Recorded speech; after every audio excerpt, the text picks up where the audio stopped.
Bem, queridos, vamos abrir nossas Bíblias no Salmo de número 29.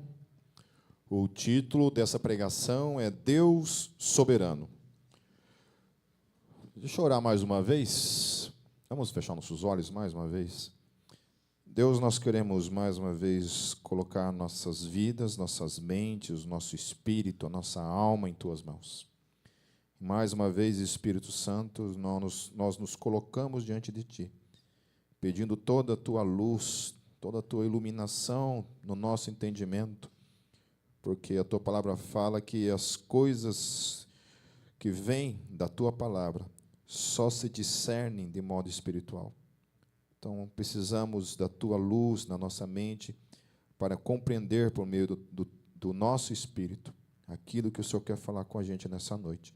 Em Teu nome, Jesus, que nós oramos. Amém. O pessoal estava falando hoje que geralmente a minha introdução é mais comprida que a pregação em si. Então, hoje eu vou poupá-las de uma pregação infinita e vamos direto no texto. Amém? Abram lá a partir do verso 1, no Salmo 29. Começa assim o texto: Dai ao Senhor, ó Filho dos poderosos, dai ao Senhor glória e força. Então, hoje eu não vou usar a NVI, que eu costumo utilizar a NVI no púlpito.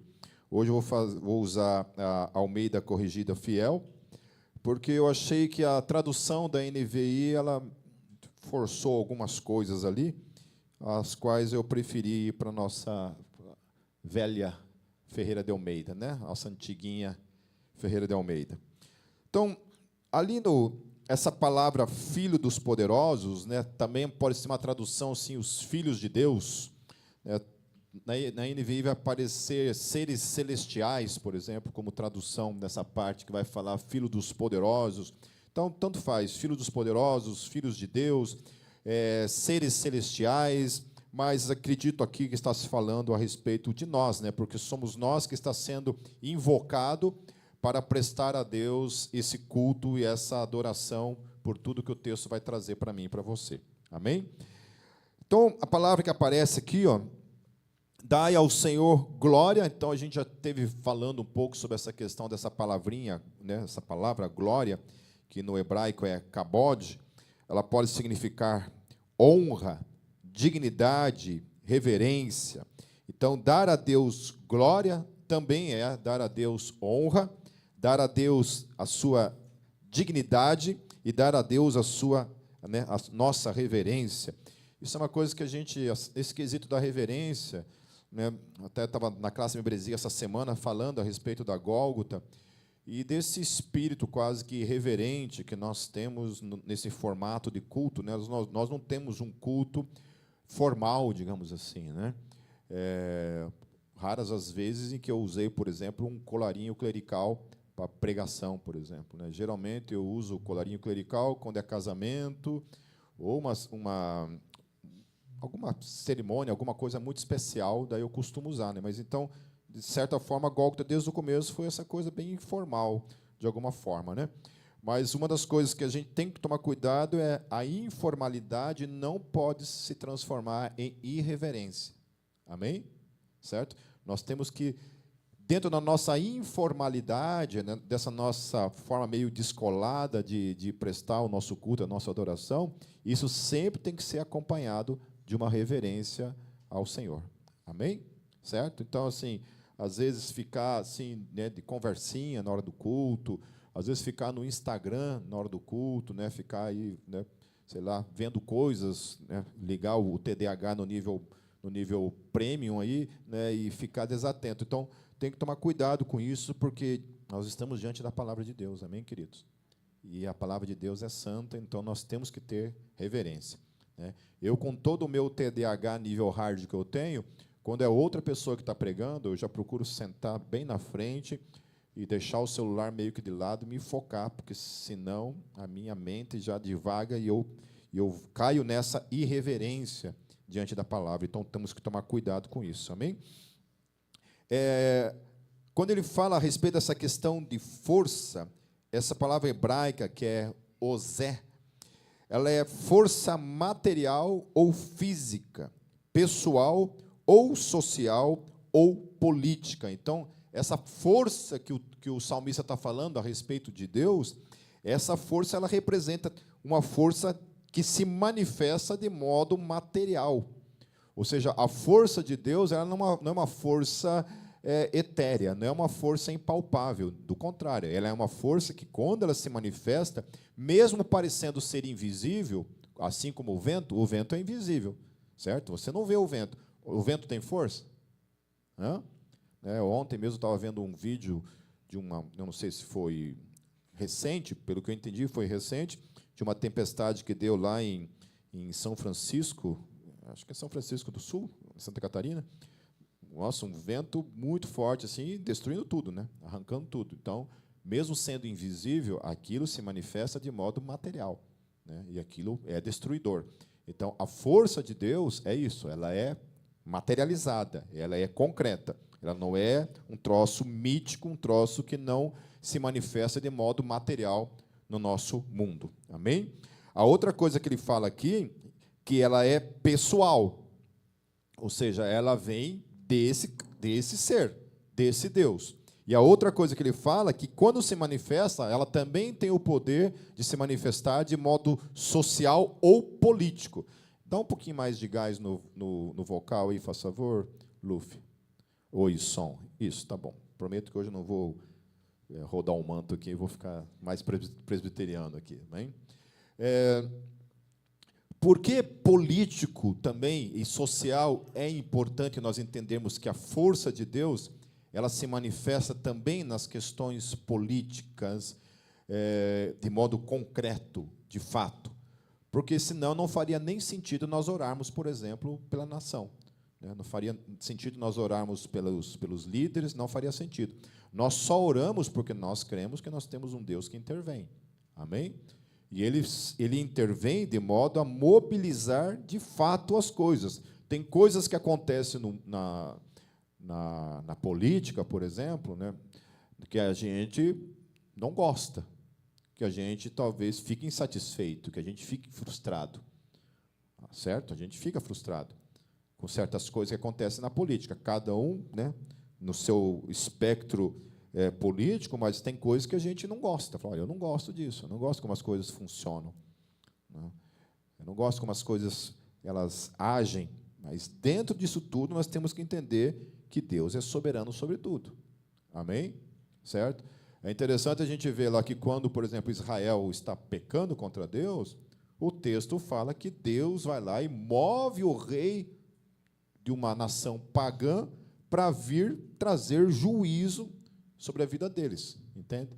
Então, assim, o cara não estava lá do nada, e coincidiu que, do nada, o cara estava lá no trono dele, reinando sobre a nação dele, e, do nada, o cara pegou e sentiu vontade de ir lá e atacar e destruir Israel, ou levar Israel como cativo. Não foi do nada que aconteceu isso. Foi o próprio Deus que foi lá e moveu o coração daquele rei para que ele saísse de onde estava e trouxesse juízo sobre Israel. Amém, queridos? Então, é nesse Deus que nós cremos. Nós temos um Deus que nós cremos que Ele é capaz de mover tudo, todos. Amém? E nós temos que nos submeter à manifestação da vontade dEle.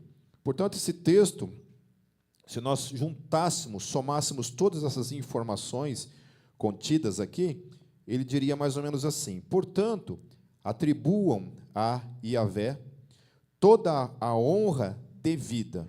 Atribuam a Yahvé que ele é digno.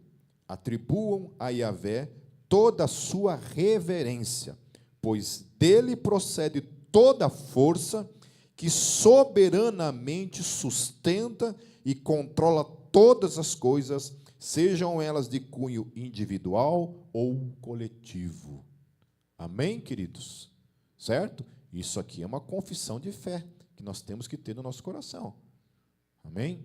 Francis Schaeffer escreveu uma trilogia sobre a questão do relativismo, mas ele escreveu, dentro dessa trilogia, um livro dele que eu acho muito legal, assim, o título desse livro, que é O Deus que Intervém. Então, por mais que a gente olhe a degradação moral da humanidade, né, que cada vez mais é uma ladeira abaixo, né? É uma ladeira abaixo, a gente não vê melhora na humanidade. Do contrário, né? Os crimes continuam aí, né? A gente teve essa semana uma polêmica, né, envolvendo uma pastora, eu não sei que denominação que ela é, né, mas acho que todo mundo viu isso, se manifestando lá e falando a respeito da questão tanto da violência contra a mulher, quanto da questão da pedofilia, né? E aí, uma coisa, fazendo um parênteses dentro disso, né, a minha introdução não é comprida, tá? Mas os versículos vão ser mais compridos agora, nesse momento, né?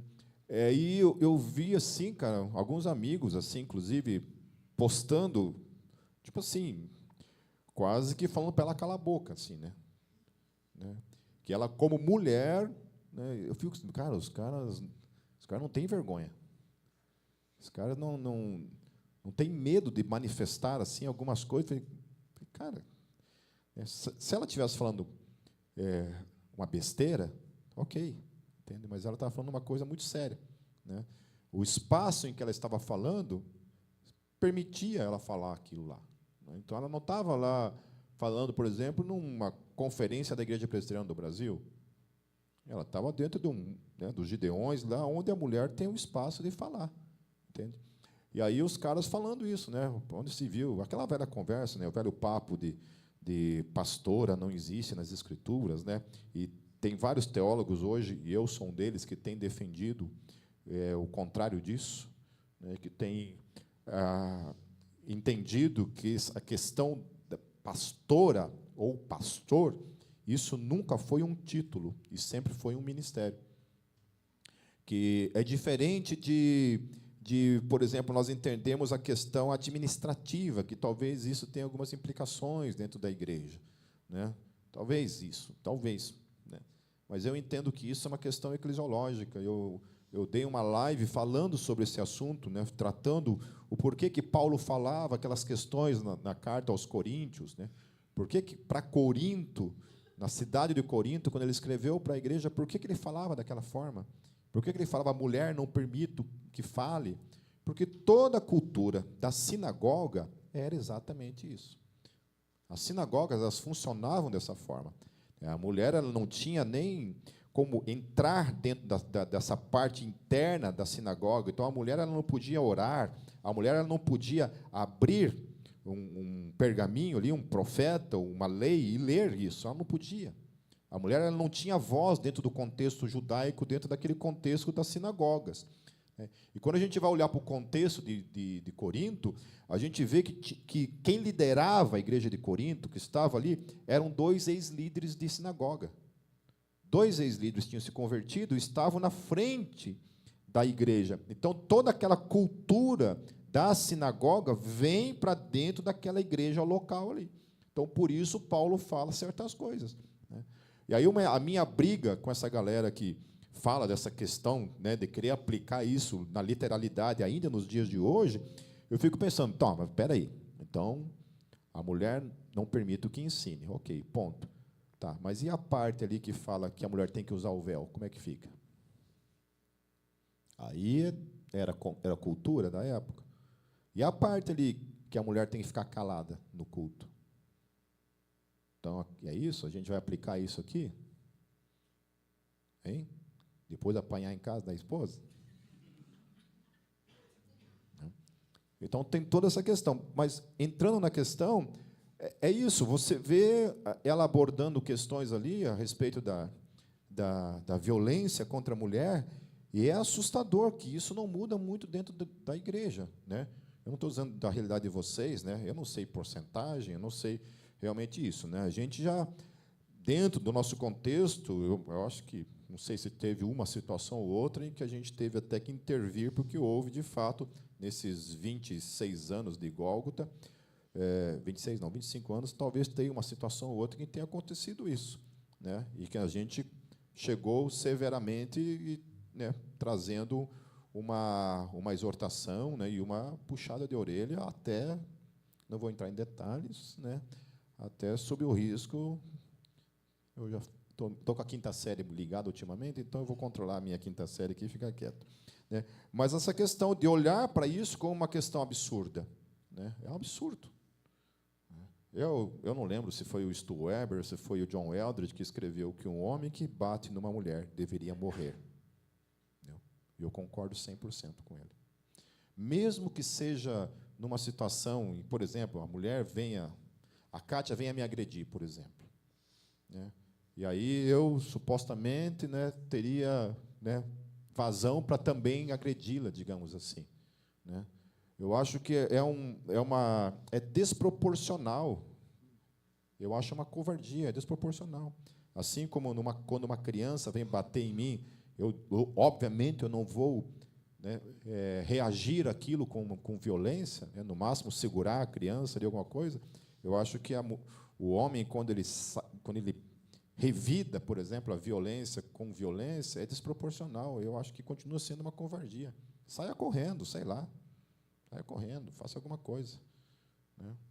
Mas nunca, nunca, jamais, em hipótese alguma, agrida, certo? Então a gente vê isso, né? A gente vê que, por mais que se crie leis, que haja toda uma tentativa de reprimir o que acontece, por exemplo, da violência contra as mulheres, né? Não existe lei que faça isso mudar, infelizmente. E aí o mais preocupante disso tudo é quando isso acontece dentro do reino de Deus, né? E aí, sob o respaldo, né, sobre algumas legalidades que se dá, entende? Então não se deve jamais, né? Então nós somos absolutos nesse quesito, né? Jamais, jamais. Na verdade, nenhum dos lados, né, queridos, né? Obviamente, eu não estou falando da mesma forma para a mulher, né? Jamais também, né, entre no tapa, bata no marido, alguma coisa assim, provoque algum tipo de reação, né? Eu sempre tenho falado isso e volto a falar pela milionésima vez, né? O máximo que nós temos é o controle sobre nós mesmos. O máximo, e olha lá. Eu só posso controlar a mim mesmo. Eu nunca posso controlar o outro.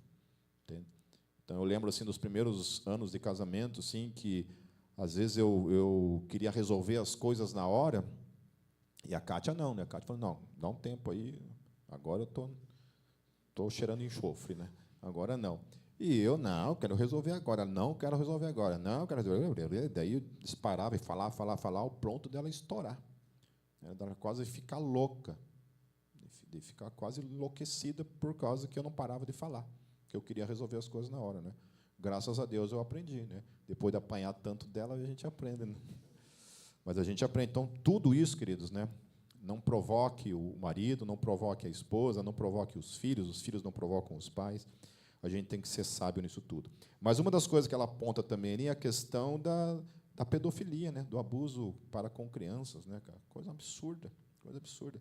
Eu sei de histórias assim, queridos, não do nosso meio em si, graças a Deus, mas de fora do nosso meio, absurdos.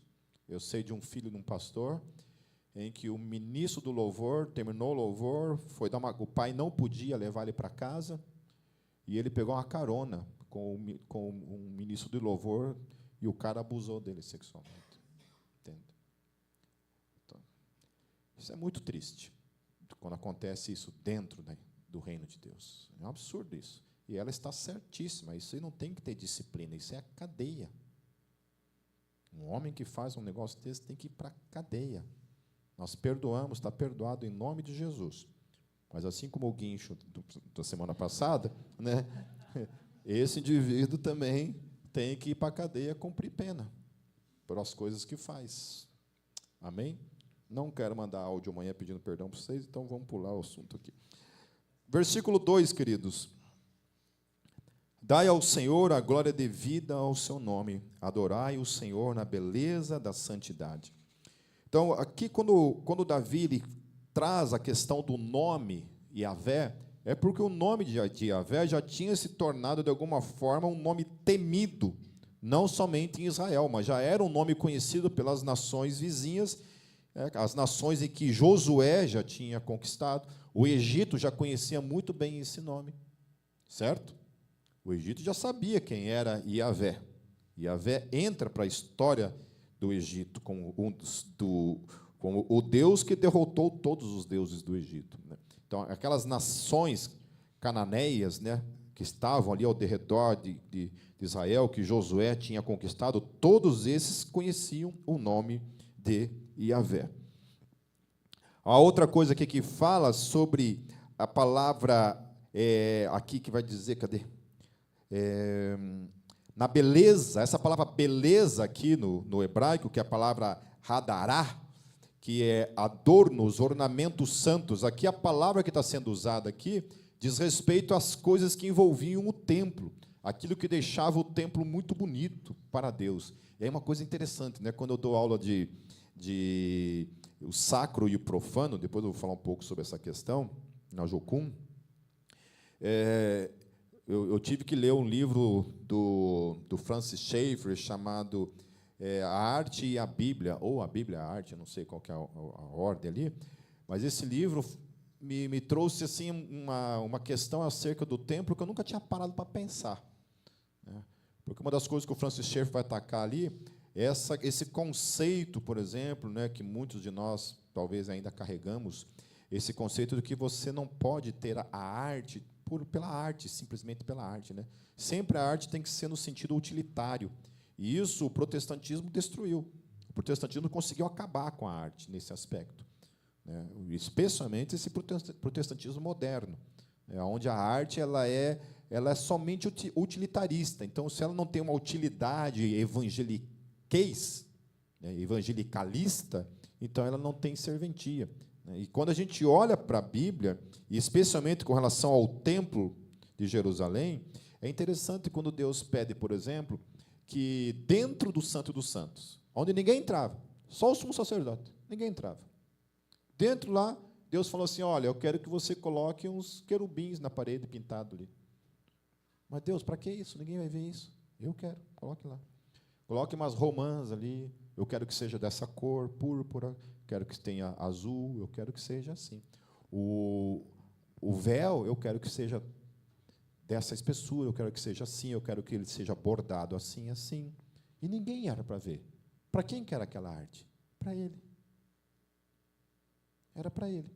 Então, Deus, quando ele dá para o homem o dom da arte, de fazer música, de pintar, de esculpir, e por aí vai, né? Hoje em dia, a arte ela pode ser expressada de várias e infinitas maneiras. Isso é para ele, primeiramente. Porque Deus quer que a arte ela enfeite a vida. Nós precisamos de arte, amém? Certo? Nós precisamos de arte. Eu não consigo entender uma pessoa que fala assim, eu não gosto de música. Eu falei assim, opa, não confie em quem não gosta de música, queridos. Não confie. A pessoa que não gosta de nada, de arte, né? Eu não entendo isso. Eu preciso de arte na minha vida, o tempo todo. Eu amo a arte. Quando não é a arte, é a natureza. Eu gosto da natureza, eu gosto da arte, daquilo que vem de Deus. Música, né? A Cátia até, coitada, né? Às vezes até pede para mim, amor, dá um tempo aí, né? Porque eu é música o dia inteiro, desde a hora que eu acordo até a hora que eu vou dormir. É o tempo todo ouvindo música. Eu preciso ouvir música o tempo todo.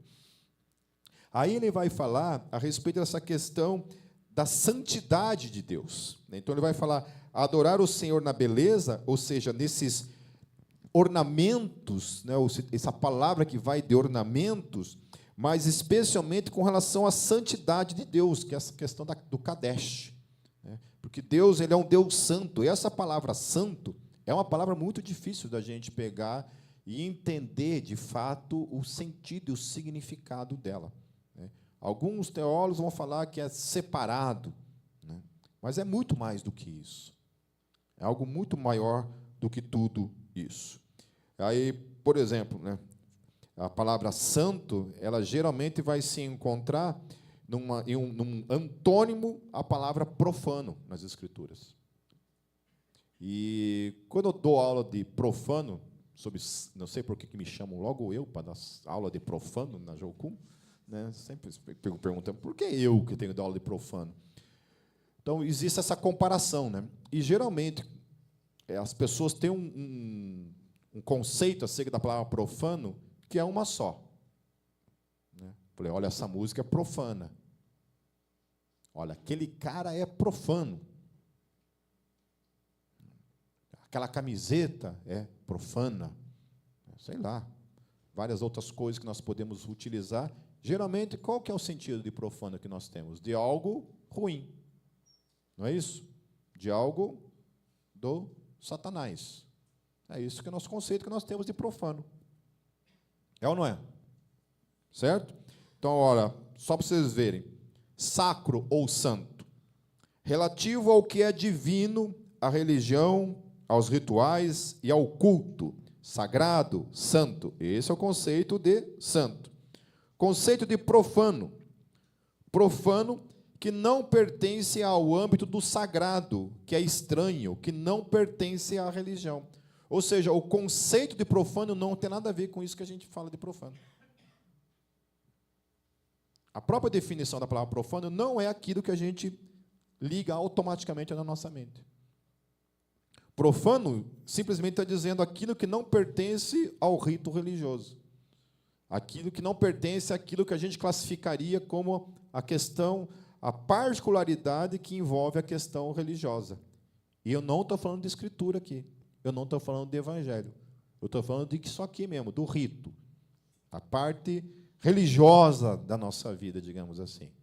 Certo? Religiosa de fato. Amém? Certo? Então, isso é sacro. E tudo aquilo que está fora disso é profano. O problema é que a gente não pode mais usar essa palavra profano. Porque se nós falarmos que eu tenho uma vida profana, qual que é o entendimento? Esse cara está na carne. Esse cara está errado. Mas olha só, essa palavra que é a shol, shoi, esse hebraico é uma desgraça, né? Vamos aí. Lá, ó, Levíticos 10, queridos, eu vou ler alguns textos para você ver o que a Bíblia fala quando ela vai usar essa palavra. Acho que é shoi no hebraico. Lá em Levíticos 10, 8 a 10, primeira vez que aparece essa palavra. Na tua tradução, provavelmente vai estar como profano, mas vai dizer assim, ó. E falou o Senhor a Arão, dizendo, não bebereis vinho, nem bebida forte, nem tu, nem teus filhos contigo, quando entrares na tenda da congregação, para que não morrais. Estatuto perpétuo será isso entre as vossas gerações, e para fazer diferença entre o santo e o profano, e entre o imundo e o limpo. Deus proibiu os levitas de beberem vinho? Não. Deus proibiu alguma tribo de Israel de beber vinho em algum momento? Não. Ele especificou, olha, quando você for entrar no Santo dos Santos, você não entra lá tendo bebido alguma coisa. Certo? Não. Deus não está dizendo que ele está em pecado, que ele está profanado no sentido pejorativo que a gente costuma dizer.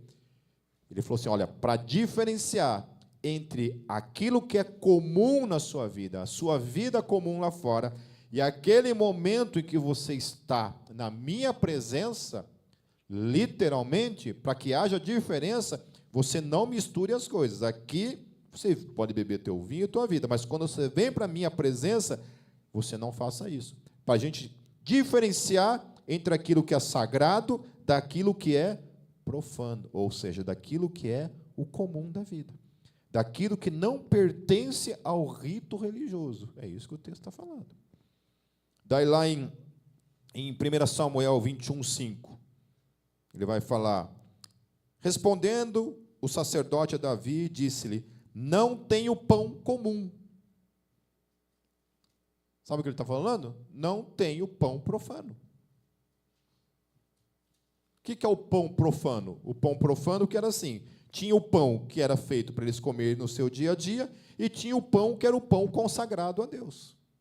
Aquele pão que era consagrado a Deus, que era o pão santo, esse pão ninguém podia comer, porque esse pão era para Deus. Qual o pão que ele podia comer? O pão profano, o pão comum. Não é interessante isso? Depois, lá em Ezequiel 22, 26, vai dizer assim, os seus sacerdotes transgridem a minha lei e profanam as minhas coisas santas. Entre o santo e o profano não fazem diferença. Olha só, o que estava acontecendo aqui? Esses sacerdotes estavam misturando isso daqui com isso daqui. Eles não estavam mais observando os ritos que Deus tinha colocado de santificação quando eles entravam na presença de Deus. Então, eles estavam misturando as duas coisas, e por isso que, olha, vocês estão misturando a vida comum com a vida santa. Vocês não podem fazer isso, porque eu estabeleci uma postura para vocês como sacerdotes. Lá em Ezequiel 42, 20, mediu pelos 4 lados, havia um muro em redor de 500 canas de comprimento e 500 de largura, para fazer separação entre o santo e o profano. Ou seja, entre o templo, o lugar do templo e a comunidade na sua vida comum, tinha isso daí. Amém, queridos? Certo? O que a gente aprende com isso? Tem outros textos aqui, mas a gente não precisa ler, não. Quando Deus está falando de uma coisa santa, Ele está falando daquilo que pertence somente a Ele, ponto final. Quando Ele está falando de profano, é da vida comum. Amém? Então, todos nós temos a nossa vida profana diariamente. Amém? Uma vez em Cristo Jesus, existe separação entre uma coisa e a outra? Acabou. A partir do momento em que Deus fala assim, todos nós somos sacerdotes, todos nós estamos na presença de Deus, a vida comum e a vida santa é uma coisa só. Não tem mais separação entre uma coisa e uma outra. Amém? Certo? Só para que a gente entenda, então, porque esse papo de profano, quando vem falar, olha, aquilo lá é profano, isso não existe, queridos. Até o termo secular, por exemplo, né, quando a gente usa para definir música, né? Aquela música lá é secular e essa música é cristã, né, por exemplo. Isso não existe, porque tudo é comum e misturado ao mesmo tempo para aqueles que são santos. Amém? Até eu estava num grupo lá de galera do metal e cristão do Brasil, sempre tem essa discussão, né? Nossa, eu já estou com 37 anos, 36 anos de caminhada no Evangelho, e isso aí parece que nunca vai embora, né? Sempre é essa velha discussão sobre a tal de música do mundo, se pode, não pode ouvir e tal, né? E aí agora está essa velha rixa, briga com relação aos termos para definir, por exemplo, banda cristã, né? O que seria uma banda cristã? Então, tem toda essa questão, né? Tem uma história que eu tinha uma banda em Foz do Iguaçu. Eu vou falar um outro nome para não falar o nome da banda, vai que, né? O cara um dia escuta, eu acho que não vai escutar, então não interessa também. Vocês não vão conhecer. Mas tá Cadeira, né? O nome da banda era Cadeira. E aí né, eu conheci o cara, tal, né? O cara montou essa banda cristã, né, para evangelizar, e a banda Cadeira, né? Daí, no outro dia, eu falei assim, Pipe, mudei o nome da banda. Eu falei, isso, mudou, por que mudou? Eu falei, mudei, cara, eu coloquei agora White Cadeira. Eu falei, mas por que White Cadeira? Não, a banda de White Metal, então, para deixar claro que é uma banda cristã, eu coloquei White Cadeira, né? Eu falei, a coisa mais jacu do mundo. Eu falei, cara, como é jacu isso, né? Mas, então, essa questão de ter que definir, né? E uma das coisas que eu falei para o pessoal, eu falei assim, eu utilizo a definição como banda cristã por uma questão simples. Eu sou um cara muito saudosista, entende? Então, essas bandas que eu ouvia nos anos 90, na minha conversão, eu separo. Falei assim, essas bandas são as bandas cristãs na minha vida. São as bandas que eu escuto. Agora, isso daqui não é banda cristã, então está tudo certo. Então, eu faço essa separação. Mas, hoje em dia, a gente chegou num nível de amadurecimento onde a maioria dos músicos cristãos não ficam fazendo mais esse tipo de diferenciação. É a música e ponto final. Onde nós temos músicas que, obviamente, vão falar de Deus, né? Então, existem aquelas 4 premissas, né? Existem músicas que vão falar de Deus e não necessariamente os músicos são cristãos. Tem muita banda aí que faz músicas, fala de Deus, e necessariamente os caras não têm nada a ver com Jesus. Ponto. Né? Daí a gente tem bandas que são compostas 100% por cristãos e que não fazem música evangelística, de louvor, de adoração e de conteúdo necessariamente bíblico, né? Então, nós vamos ter bandas que não são cristãos, os músicos não são cristãos, e vão fazer música para falar da vida, ou falar do Satanás, qualquer coisa, mas é isso aí de modo comum. E aí tem um outro perigo. Existem aqueles que são cristãos, fazem letras supostamente cristãs, que não tem nada a ver com o Evangelho, e que a gente consome como música cristã, mas que está muito longe de ser uma música cristã. E aí uma das coisas que mais me irrita é essa galerinha gospel. É esses cantores e cantoras gospel que não estudaram nunca, fizeram um mês de seminário teológico, nunca estudaram uma linha de teologia, não estudam nada e saem. Por exemplo, o cara se converte. O próprio Rodolfo Abrantes é um exemplo disso, né? Eu lembro que, quando o Rodolfo se converteu, o Rodolfo estava quase toda semana, né, um nome imensurável, né? Estava toda semana nessa denominação aqui em Curitiba, né? E ele compôs músicas na época que, depois de anos, ele falou assim: cara, eu não canto mais aquela música. E tem pregações dele daquela época em que ele olha para trás: cara, eu não prego, eu não creio mais naquilo. Entende?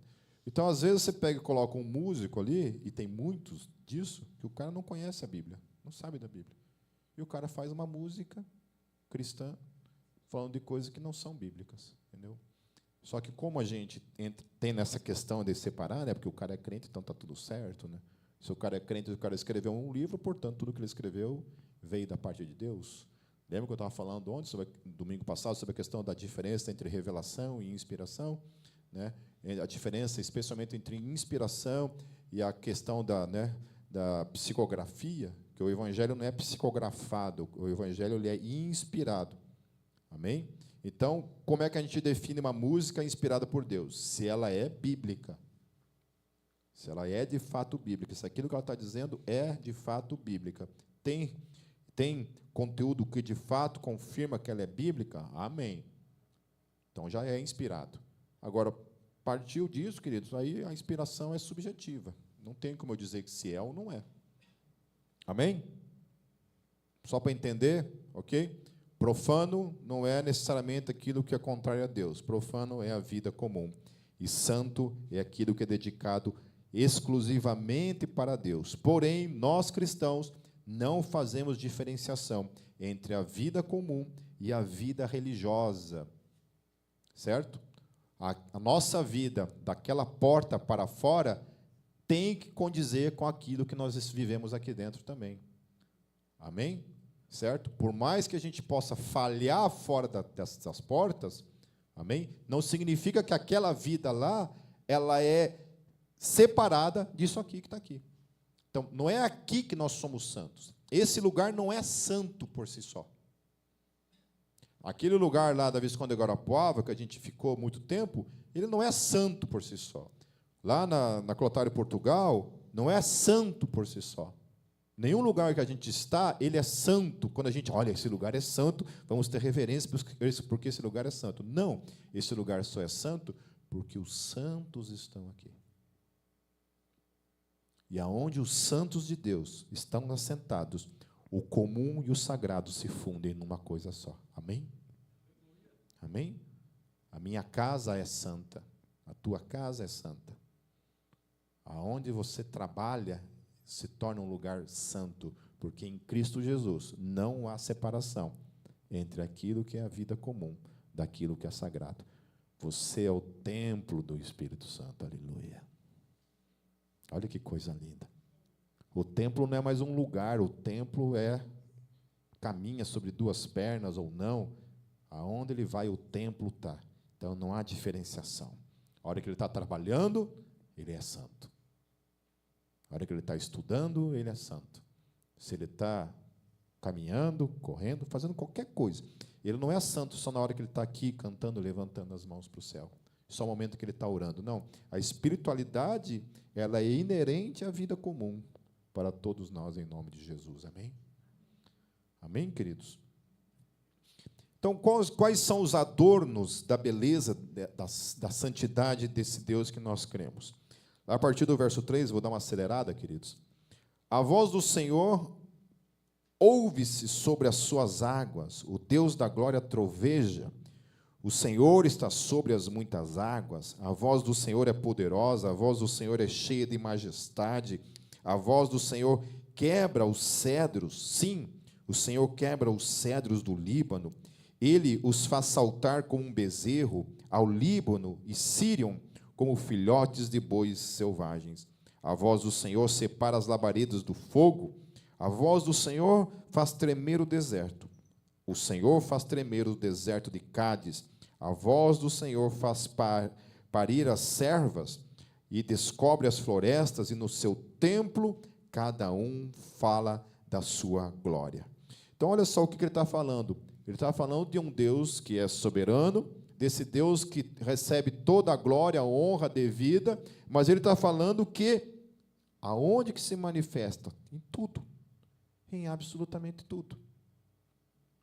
Notaram mais uma vez que a presença de Deus não é somente na questão do sagrado em si, mas a presença de Deus está quando você escuta o barulho das ondas, é a voz de Deus.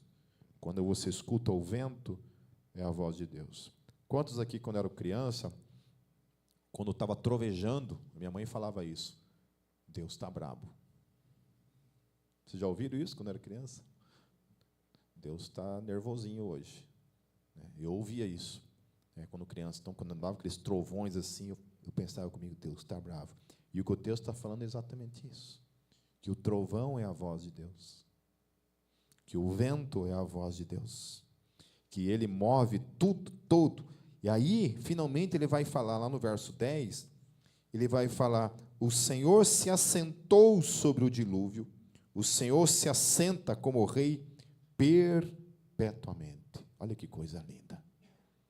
Ele está dizendo que assim como a voz de Deus se move em todas as coisas, ele está ligando isso à questão do dilúvio. Então, o termo ali, Yal-Shab, traduzido por assentar, é no sentido de um juiz que se assenta para julgar. Então, Davi está falando assim: olha, lá nas águas do dilúvio, Deus se assentou. Deus pegou uma cadeirinha, o seu trono, se assentou como um juiz sobre aquelas águas e ele julgou toda a humanidade.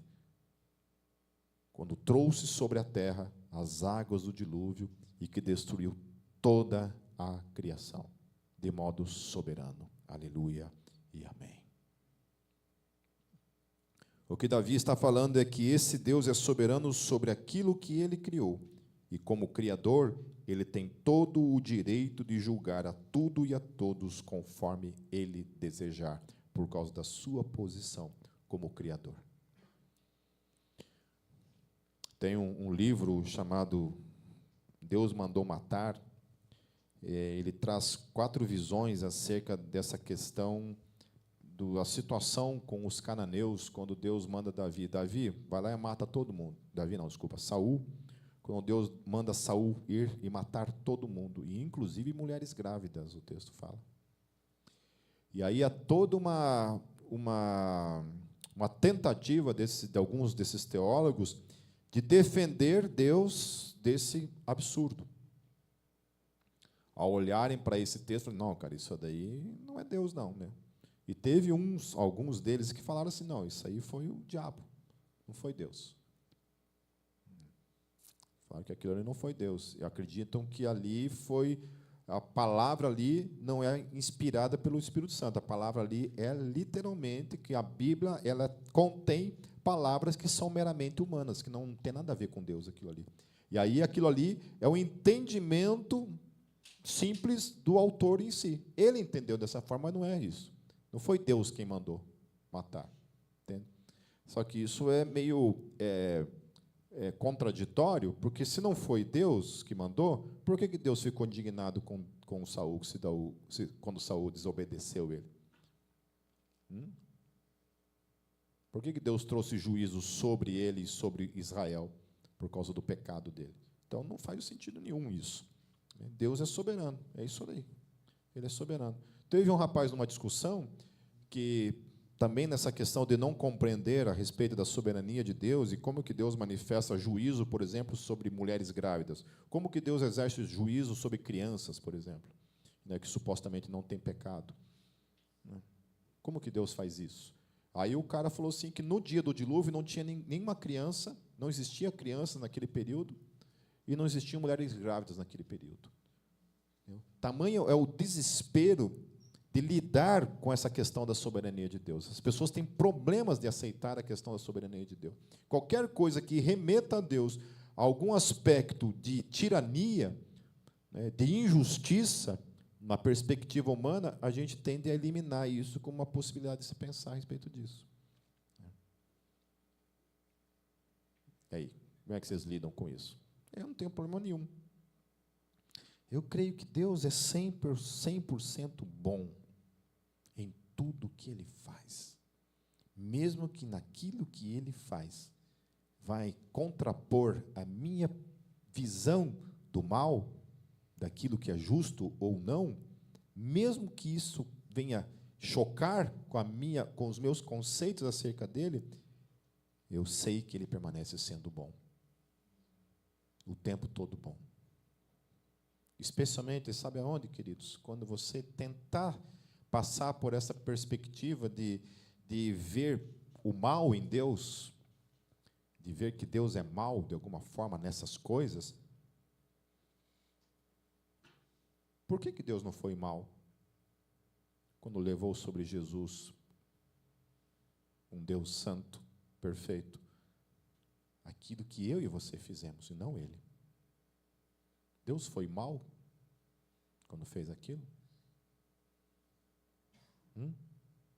Então, por que nós não nos chocamos com isso?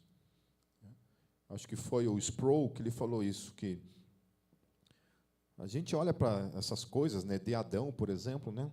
Ele falou isso, que quando alguém perguntou numa conferência, ele estava sentado, alguém perguntou assim, falou para ele assim, Sproul, por que Deus foi tão rigoroso com Adão? Nossa, ele ficou indignado. Ele ficou indignado. E aí, ele só não chamou o cara assim de burro, mas ele falou que, tipo assim, que questão estúpida é essa? Eu não lembro os termos que ele utilizou ali, mas ele utilizou umas palavras pesadas assim por causa da pergunta. Ele falou assim, você consegue medir que o pecadinho de Adão, a tolice de Adão, a besteirinha de Adão, levou Jesus numa cruz?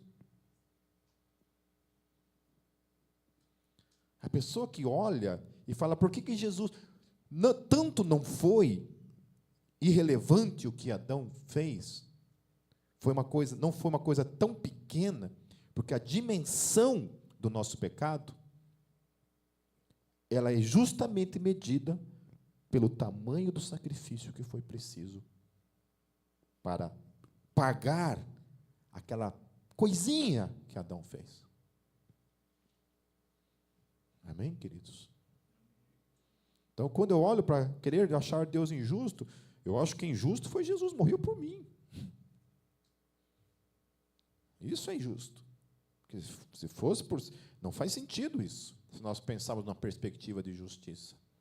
Justiça não, justiça é cada um de nós pagar pelo que a gente fez. Isso é ser justo. Justiça é nós todos pagarmos no fogo do inferno para toda a eternidade. Isso é ser justo.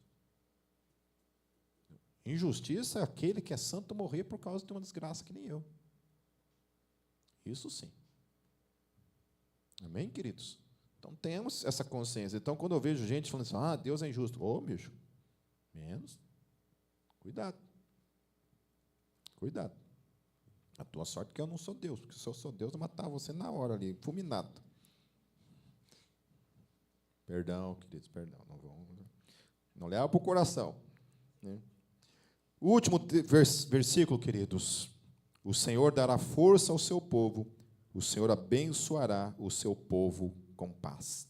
Então, se nós temos um Deus que rege sobre tudo e sobre todos com o seu poder e soberania, quem poderá intentar contra os seus filhos? Aleluia. Amém?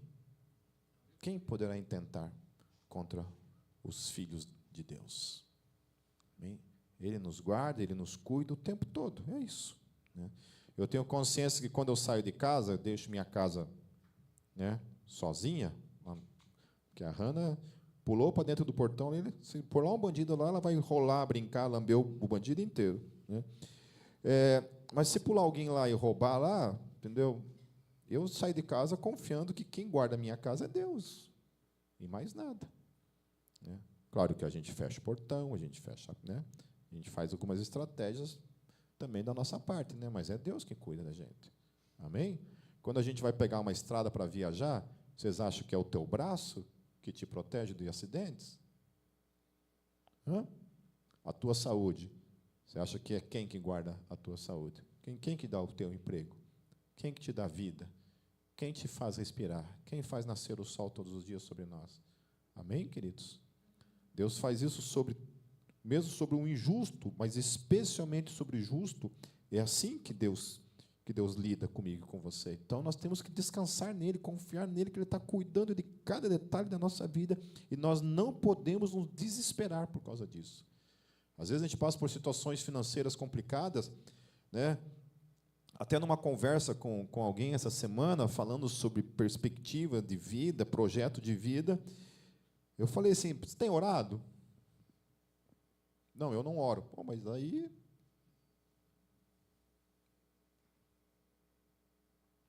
Não, eu não oro. Eu nem acho que Deus pode fazer alguma coisa.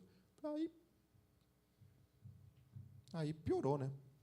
Porque a partir do momento que eu não confio que Deus pode intervir na minha vida, não pode fazer absolutamente nada, não sei nem se eu posso me chamar de crente, né?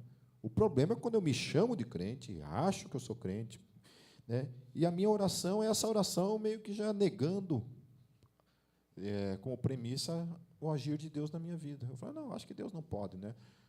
O Filipenses, ele escreveu, olha, se você crê que Deus pode, por exemplo, impedir isso, ou impedir isso, né? Essa é uma fé imatura, ele falou, né? Eu discordo dele 100%. O que a Bíblia fala do teu cabelo, querido? Deus conhece cada fio de cabelo que você tem ou não está tendo mais, sei lá. Você acha que Deus não é soberano sobre o meu cabelo, o teu cabelo, as tuas rugas, as tuas células, a tua saúde no geral? É ou não é? Hã? Com isso eu não vou cuidar da minha saúde? Não. Não é isso. Mas que Ele é soberano, Ele é. Ele continua cuidando de nós. Por último, queridos, quando estamos sem forças, é do Senhor que procede a força que nos fortalece. Basta orarmos. Amém? Continua sendo uma máxima: aquele que busca, encontra. Se você orar e buscar, você o encontrará. Você o encontrará. Se não orar e não buscar, não há nada para ser experimentado. Amém? Certo? Eu tenho vontade de comer alguma coisa, né? Alguma comida gostosa. O que eu faço? Eu tenho que ir até lá e buscar isso. A comida não vai vir até mim. Deus é esse Deus que Ele ama ser buscado. Amém? Vamos orar, queridos.